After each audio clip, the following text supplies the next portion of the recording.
Ramadhani. Saya Lita Alamanda. Saya Siti Nurhalimah. Pembelahan sel mitosis adalah peristiwa pembelahan sel yang menghasilkan dua sel anakan dengan jumlah kromosom yang sama seperti sel induknya. Pembelahan sel mitosis hanya terjadi pada sel eukariotik, sedangkan sel prokaryotik tidak dapat melakukannya. Kenapa? Alasannya karena sel prokaryotik tidak memiliki nukleus atau inti sel, membran inti sel dan mitokondria, sedangkan mitosis memerlukan organel-organel tersebut. Proses pembelahan sel mitosis terjadi di semua sel-sel tubuh sitosomatis kecuali sel-sel kelamin atau gamet. Pada tumbuhan, pembelahan mitosis terjadi di jaringan meristem seperti ujung akar dan ujung tunas batang. Pembelahan mitosis berfungsi untuk pertumbuhan sel tubuh, mengganti sel-sel tubuh yang rusak atau regenerasi, dan mempertahankan jumlah kromosom. Yang pertama itu ada interfase. Interfase adalah fase pembelahan dalam siklus sel yang terjadi sebelum pembelahan mitosis. Ini adalah periode di mana sel bersiap untuk memasuki proses mitosis atau meiosis.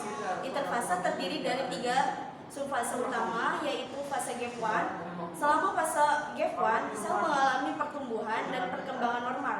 Mereka mengumpulkan energi, mensintesis protein, dan juga melakukan fungsi sel yang diperlukan. Sel juga memeriksa kondisi mereka untuk memastikan bahwa mereka siap untuk memulai proses pembelahan sel. Yang kedua itu ada fase sintesis. Pada fase sintesis, sel melakukan terjadi saat replikasi DNA. Selama fase ini, salinan identik dari semua kromosom dibuat. Ini penting untuk memastikan bahwa sel anak yang dihasilkan dalam pembelahan sel berisi materi genetik yang sama dengan sel induk. Yang ketiga itu ada fase gap 2. Selama fase gap 2, sel terus tumbuh dan mempersiapkan diri untuk pembelahan sel. Mereka memeriksa ulang salinan DNA yang baru direplikasi untuk memastikan tidak ada kerusakan atau kesalahan. Sel juga menghasilkan molekul-molekul yang diperlukan, seperti protein dan juga enzim, untuk mendukung mitosis. Yang kedua ada tahap profase.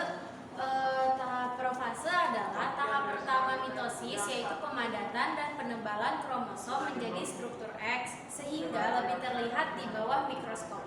Struktur X terbentuk dari 2 kromatid yang disatukan oleh sentrosom. Sel induk akan membentuk 2 sentriol, lalu munculnya spindel atau biasa disebut dengan benang tipis yang menghubungkan kedua sentriol. Saat profase, sitoplasma akan mengental dan memucat.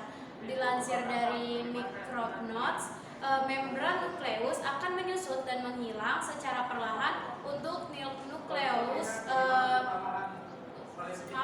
secara perlahan membuat nukleus menghilang. Yang selanjutnya itu tahap metafase. Pada tahap pembelahan sel ini, nukleus dan membran inti sel sudah tidak terlihat. Sentrosom berada di kutub berlawanan.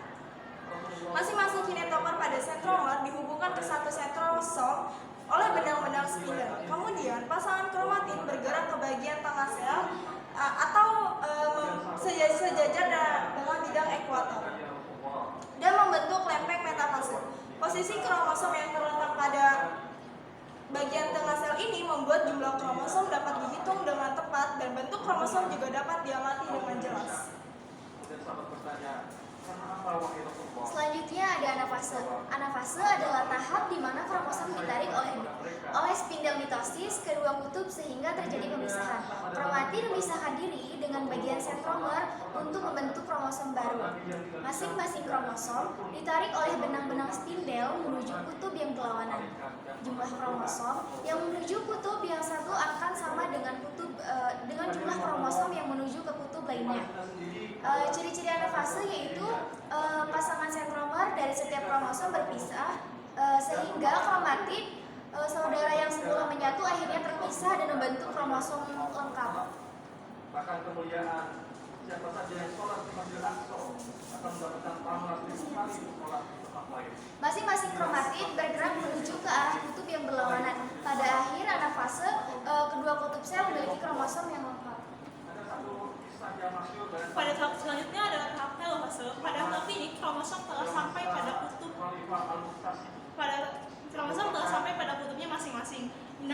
spindel mulai menghilang dan membran inti sel juga mulai terbentuk di antara dua kelompok yang terpisah.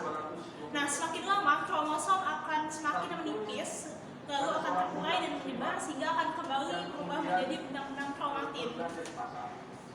Namun kemudian tentara melalui pelecehan. Selanjutnya itu ada sitokinesis.